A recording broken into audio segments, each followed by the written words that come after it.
Bonjour à chacun, bonjour à chacune, bon après-midi ou bonne soirée selon votre lieu. Que Dieu vous bénisse. Bienvenue dans Un message pour toi. Nous sommes très heureux de nous retrouver ensemble et de partager ces moments.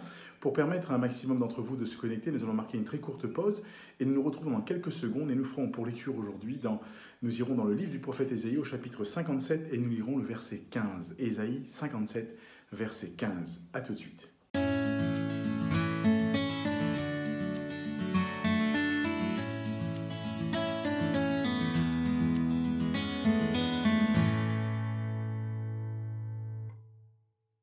Nous poursuivons notre partage. Je salue tous ceux et toutes celles qui nous ont rejoints. Que Dieu vous bénisse et que Dieu vous accorde toute sa grâce. Bienvenue dans Un message pour toi. Nous lisons aujourd'hui, comme cela a été dit, dans Ésaïe chapitre 57, verset 15, « Car ainsi parle le Très-Haut, dont la demeure est éternelle et dont le nom est saint. J'habite dans les lieux élevés et dans la sainteté, mais je suis avec l'homme contrit et humilié, afin de ranimer les esprits humiliés et de ranimer leur cœur contrit. » Dieu rappelle ici, au travers de son prophète Ésaïe, tout simplement, une chose importante, c'est qu'il est, lui, il est le Tout-Puissant, il est le Dieu, créateur de toutes choses, il habite dans les demeures éternelles, son nom, dont le nom est saint, il dit que j'habite dans les lieux élevés et dans la sainteté, mais je suis avec l'homme contrit et humilié. Dieu se trouve avec l'homme contrit et humilié, avec l'homme qui est abattu peut-être intérieurement, avec l'homme qui dans son cœur souffre pour la cause de l'évangile, souffre pour la cause de son Dieu, avec l'homme qui est humilié à cause parfois bien de sa foi, à cause de ses engagements pour Dieu. Pourquoi? Afin de ranimer les esprits humiliés et ranimer leur cœur contrit. Peut-être que dans cette journée, lorsqu'on parle du mot ranimer, lorsqu'on parle de ce mot, c'est un mot qui est fort, redonner quelque part la vie là où il n'y a plus la vie, redonner la vie à l'esprit qui est humilié parce que tu as tellement été humilié à cause de ta foi. Parfois ton cœur a pris des coups et toi-même tu es bouleversé intérieurement, mais tu tiens ferme, tu regardes toujours à Dieu.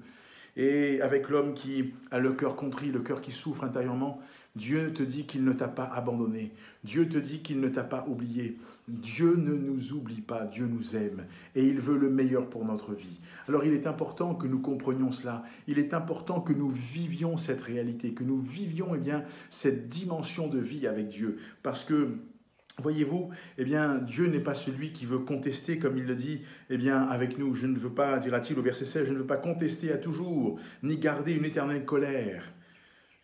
Voyez-vous, Dieu n'est pas comme cela. Nous sommes rancuniers, nous sommes, on dit à l'île de la Réunion, je pardonne mais je n'oublie pas. Alors je ne sais pas si ça se dit dans d'autres pays, mais peu importe, ce qui est sûr, c'est que Dieu n'est pas comme nous. Nous l'avons déjà vu. Dieu n'a pas la même façon de penser que nous, Dieu n'a pas la même façon de concevoir les choses que nous.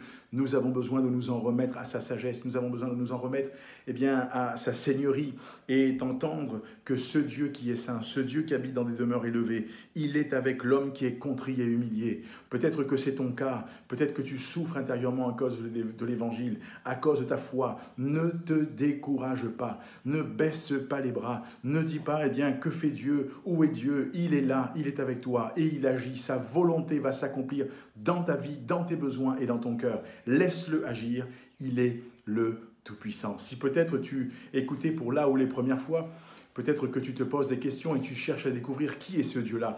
Qui est ce Dieu qui se trouve avec l'homme qui est contrit et humilié afin de ranimer les esprits humiliés et de ranimer les cœurs contrits. Dieu, là encore, veut se laisser trouver par toi. En partenariat avec nos amis de la CMM, tu peux bien sûr, à la maison, prier, parler avec Dieu, mais va un peu plus loin en sondant les Écritures, en prenant la Bible. Peut-être que tu n'as pas la Bible. Alors avec la CMM, tu peux avoir un accès en ligne avec le QR code qui s'affiche ou l'adresse. Tu vas flasher ou recopier, tu seras ramené sur une page intitulée « Un guide pour la vie ». Et là, tu fais le parcours découverte, mais tu pries dans ton cœur « Seigneur, parle-moi ». Oh Dieu, je ne te connais pas vraiment, mais parle-moi et laisse Dieu parler à ton cœur. Que le Seigneur te bénisse et que Dieu t'utilise. Je te souhaite une très bonne journée, une très bonne après-midi ou une très bonne soirée, où que tu sois. Que la grâce de Dieu demeure dans ton cœur, que la grâce de Dieu demeure dans ta vie et que le Seigneur encourage encore ton cœur et ceux qui t'entourent. Ne perds pas courage. Il est celui qui veut là encore te donner ce qu'il y a de meilleur. Que Dieu te garde et te bénisse. À bientôt pour un message pour toi.